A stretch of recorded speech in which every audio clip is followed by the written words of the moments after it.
Parlons des lois qui sont à venir. Il en est une que vous saurez lire mieux que quiconque, c'est la loi qui va concerner la formation. Quelle est votre position par rapport à la situation actuelle de la formation dans notre pays? Alors, la formation professionnelle a déjà subi une réforme en 2014, mais pas suffisante. On parle toujours de ces flux financiers autour de la formation professionnelle et ça paraît être un levier tellement vague qu'il faut aujourd'hui oser le réformer en profondeur. C'est-à-dire que c'est une question d'adéquation. Il y a de nouveaux métiers. Il faut que les nouvelles formations existent afin de faire matcher les nouveaux emplois avec les nouvelles formations. Mais il faut aussi un système beaucoup plus simple. Aujourd'hui, quand vous êtes salarié du privé ou du public ou demandeur d'emploi, les chemins pour accéder à une formation pour une montée en compétences ou pour une insertion professionnelle ne sont pas les mêmes et sont extrêmement compliqués.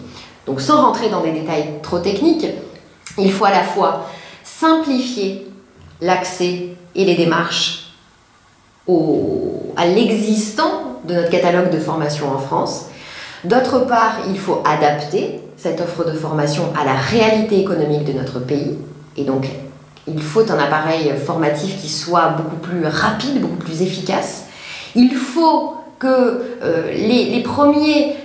la première personne que vous allez voir en face de vous quand il s'agit d'aller faire une formation, soit des conseillers Pôle emploi, des conseillers mission locale, des conseillers Cap emploi, des représentants des PLI, il faut que ce personnel-là puisse aussi être saisi de ces nouvelles missions plus facilement.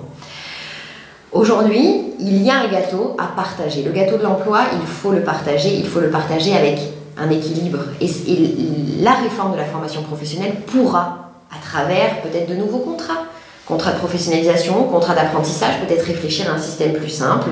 Et cette réforme mettra à plat tout ça. Il ne faudra pas non plus hésiter à aller voir ce qui se passe dans certains organismes de formation qui aujourd'hui profitent d'un système sans forcément offrir une formation haut niveau et qui respecte l'ensemble des référentiels requis.